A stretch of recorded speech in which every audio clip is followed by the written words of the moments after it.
All right, so this is a bit of an impulsive thought I had. I thought that I was gonna break down the song called "The Last Days" off of the 2019 EP by Blue Ball called "The Last Days," and show how I made it when I was like in seventh grade or eighth grade or something like that. Just as a little, fun little trip down the memory lane for me and for nobody else, basically. But basically, I'm gonna go through this song and show what little old me was doing way back yonder in this era. Look at this. This is my old template with Actually, it hasn't changed much, but these colors are very interesting. They're all kind of random. And I remember when I had a growls section. I used to use so many growls and dubstep basses that I had a whole section for it. And this lead is all by itself, and I used the FL Studio like linking stuff to the playlist tracks. That's kind of insane. So let's listen to a bit of it, not the whole thing.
But, all right, that's enough. I don't know what the hell what the hell this is. Okay. So let's go. Let's first go over the lead. The lead is kind of the main part of the song. It goes through pretty much all of the song except for a brief four measures in the breakdown, or eight measures in the breakdown. So this lead, going pretty strong with the main melody of the entire track. Let's go over how I made this. So without any sound, without any effects added, this is the sound straight out of Serum. It's made out of a few effects and a little bit of wavetable synthesis here with a square wave that's being like multiplied, so it's got this like metallic effect combined with a saw wave that's an octave up.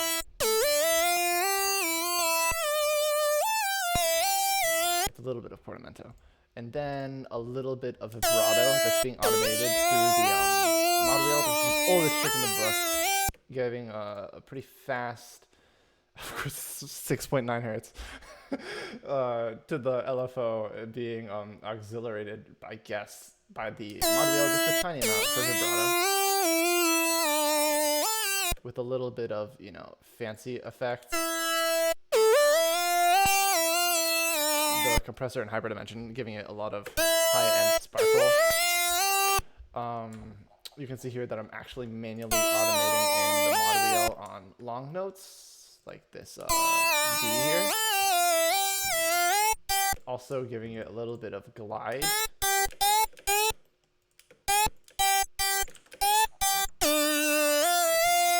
Stuff like this. I'm automating in reverb in some sections.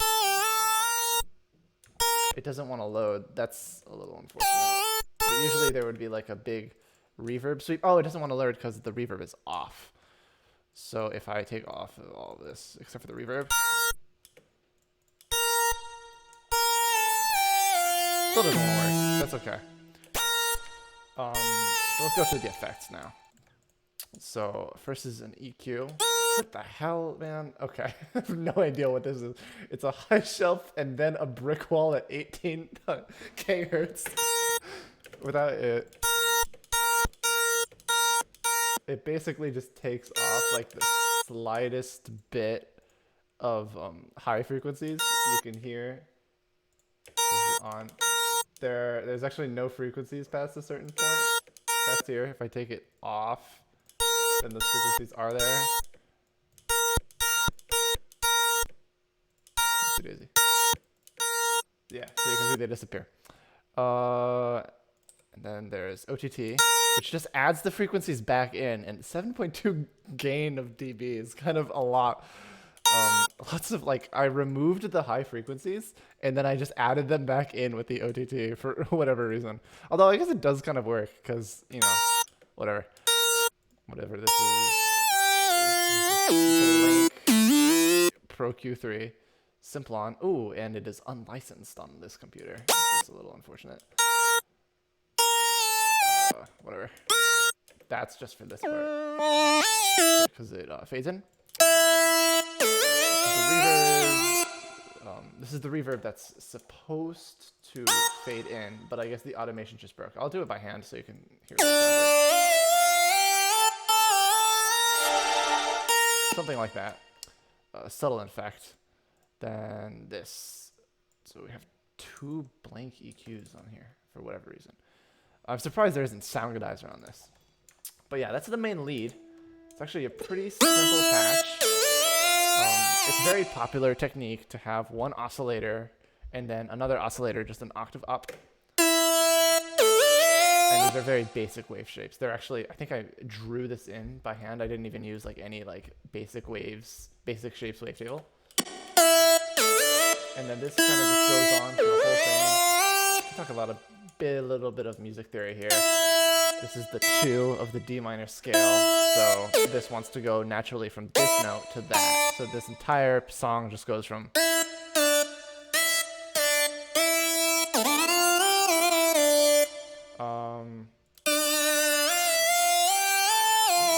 lots of like melodic sequences. This motif keeps repeating.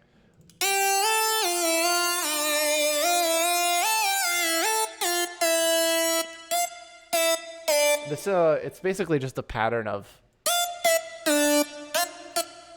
over and over. Anyway, then there's the piano. The piano is kind of not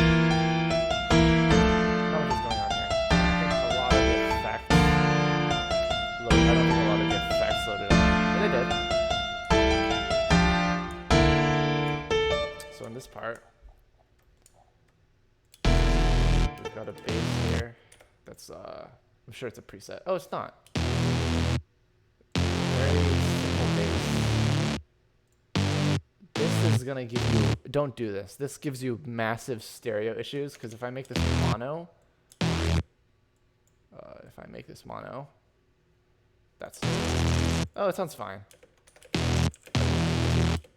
Do this with the 2 unison, it might cause problems down the line. Then there's a sub bass. Thankfully, the sub bass is mono. Yeah, that's these drums. I had to replace some of them because some of the samples didn't load. You know, the most basic. I loved to use these snares. They're kind of weird, like Xylem glitch snares. I have no idea where they came from. The most basic drum pattern of all time. And then they didn't load either, but I had a lot of these like weird Blue Zone Metal Debris sounds that I had, and then I would put them in LFO Tool and OTT and EQ, a lot of it probably, and just have it in the background. But they didn't load, which is fine.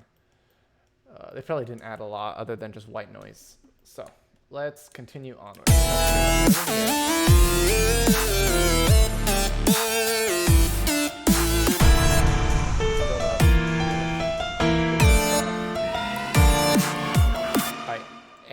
Automating a small high pass on the master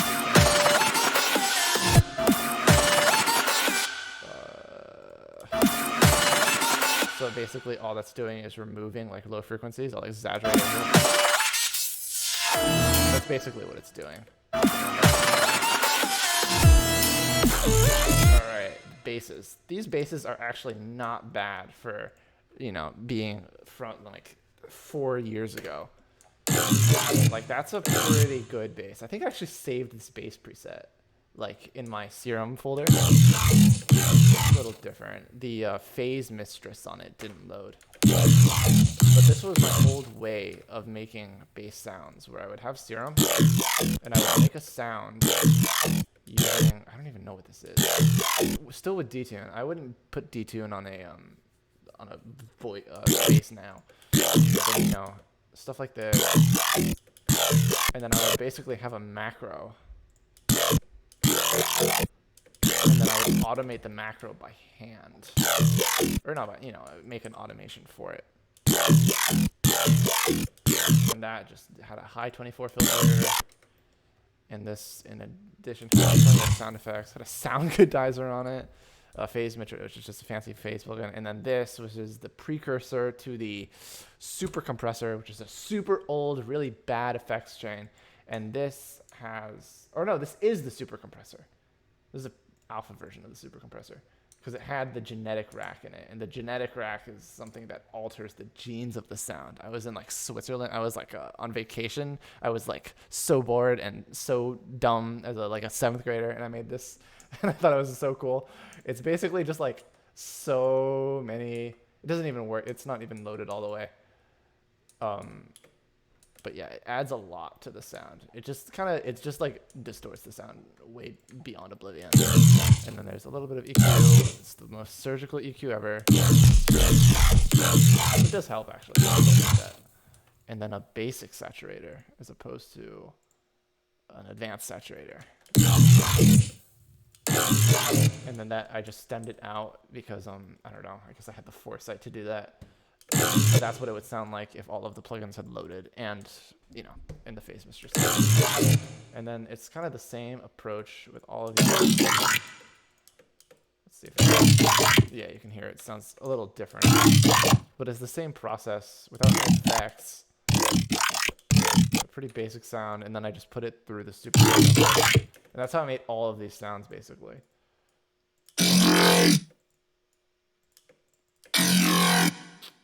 Just putting kind of ass sounds through the Super Compressor.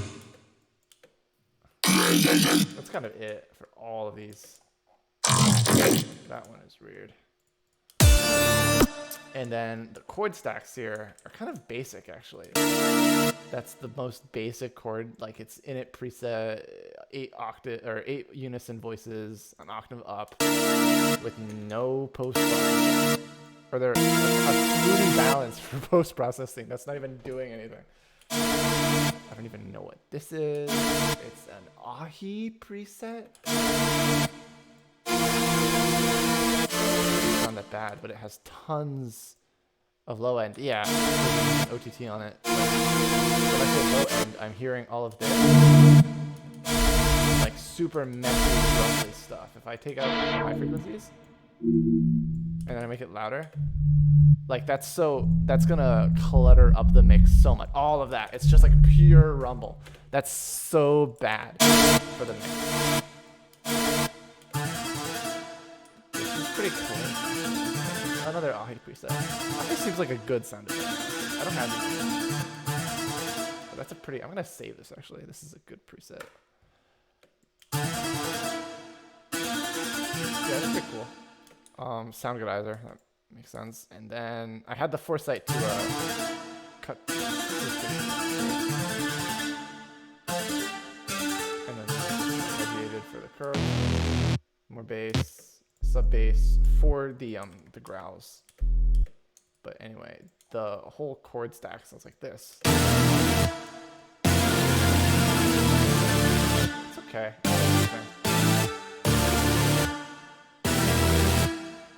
It's an interesting sound. The mixing is horrible.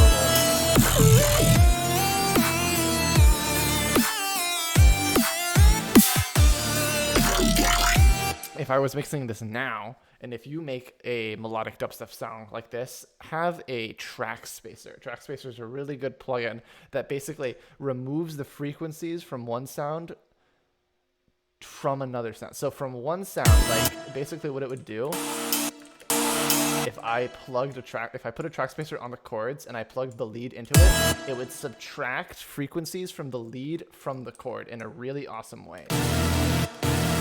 And I can kind of show you what that would look like if I can figure out how to do it. So it would basically like go here and then say that like, what note is, you're playing E, right? Yeah, so basically these are all E frequencies and E overtones. So it would remove from these all the notes from the sound. So it would kind of sound like this. Pro tip, you can actually just write E4 or E5 on Pro EQ. And then like E4, make a really, and then it'll spike where the frequency is. And then E6, all of the overtones. Whoa. So these are the little, you know. And then of course, it's not just an E, it has a B in it because B is the fifth of E.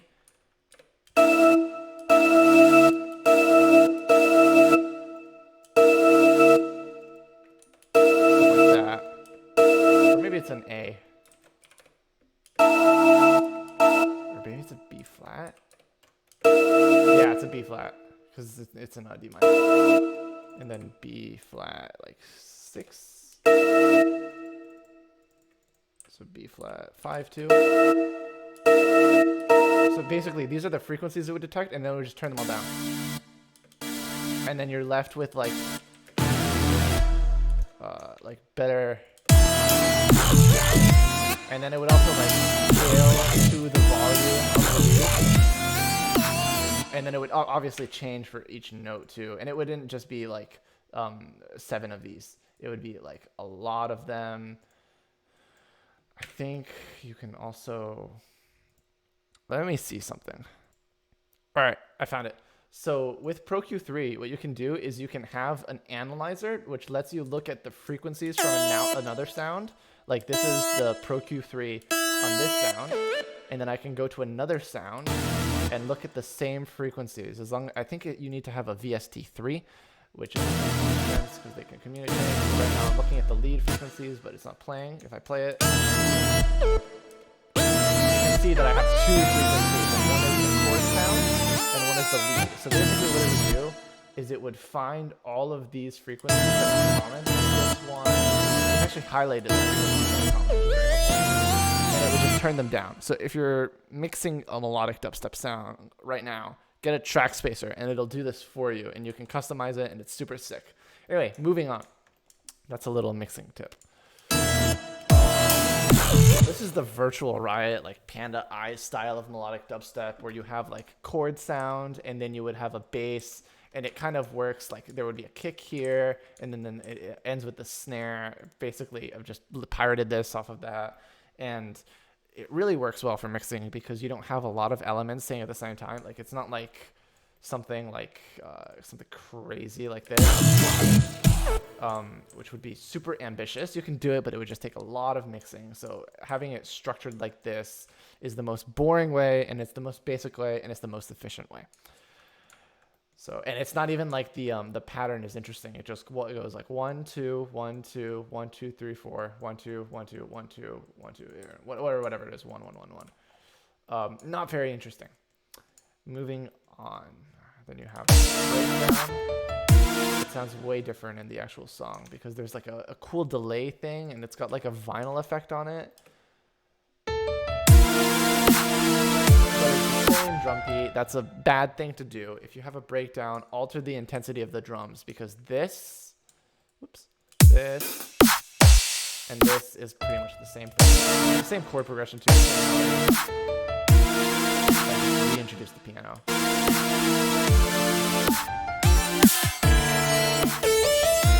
How long did I spend on this? I spent 21 hours on this. That's not bad.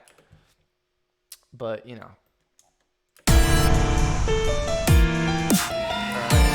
Second drop.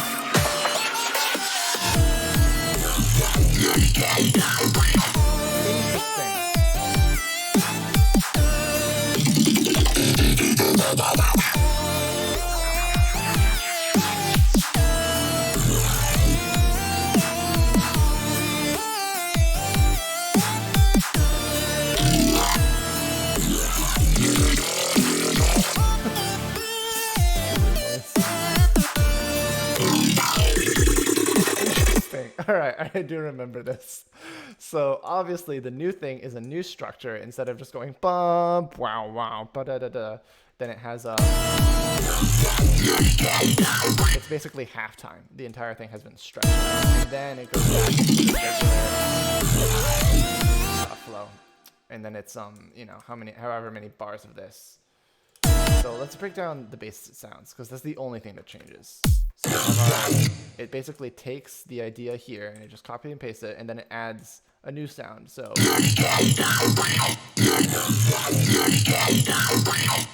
I have no idea where these sounds are coming from. So let's just we're just gonna go through.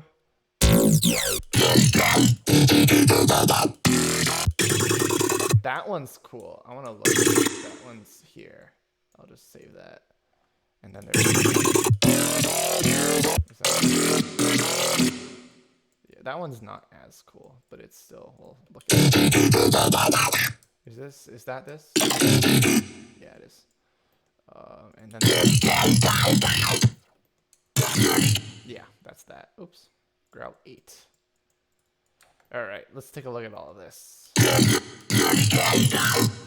So it sounds very similar to this one, but I suspect it's a different preset.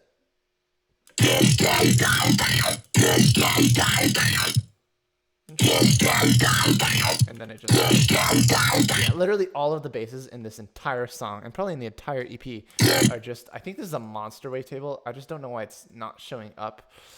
It's a monster wavetable which comes with Serum. It's in the spectral folder. And I'm just like automating. I have it on unison and I'm modulating the bend wave shaper. Oops. And the wavetable position for the high filter.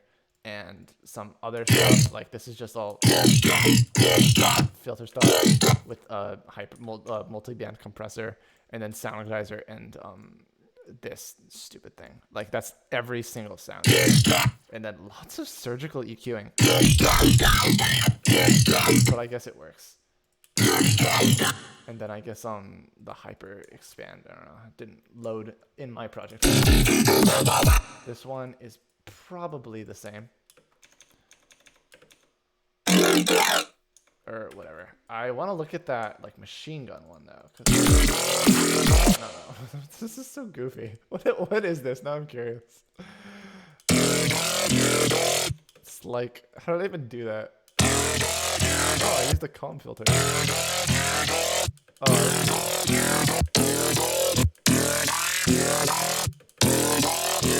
So you have one rate that's going quarter note. I think that means quarter note. Yeah. And then one that's going. So it kind of gives like a seesaw effect, which is another virtual ride trick. I think he mentions that in his Pray for Rhythm breakdown. So yeah, that's a funny sound. What is this fella doing? Is this it? No. Oh, I just had it.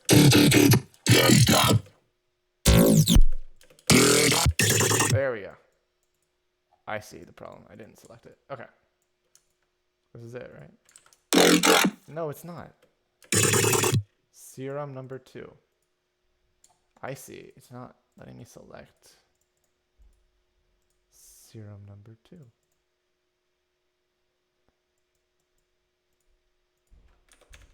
That's fine. I'll just make a new. It's being weird. I'll just make a new pattern. The things we do for FL Studio. No. No. Yes. Okay. Sorry about that. Okay. What an interesting.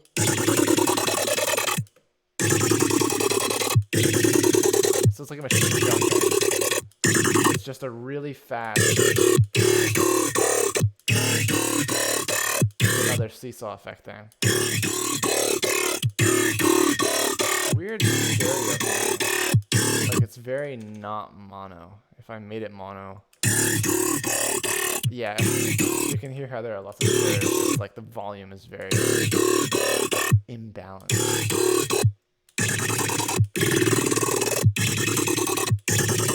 what would happen if I like did like global pitch? Is that a thing? If you did like mod wheel to global master tune and set it to like something really crazy.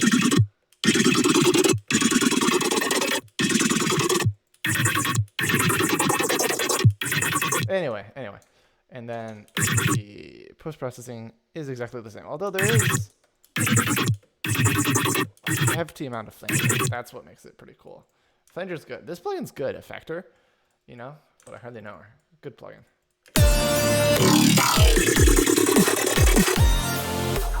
The drums get a little more intense here. Always a good thing. This ride is super annoying. But yeah, that pretty much does it. Sound effects are pretty cool. I liked these Sinus Tools samples. This one's from one called Titanamachi or something. But they're meant for like trailers and stuff. And they're really cool. I just did loads of them. I have like 100 gigabytes of them. They're awesome.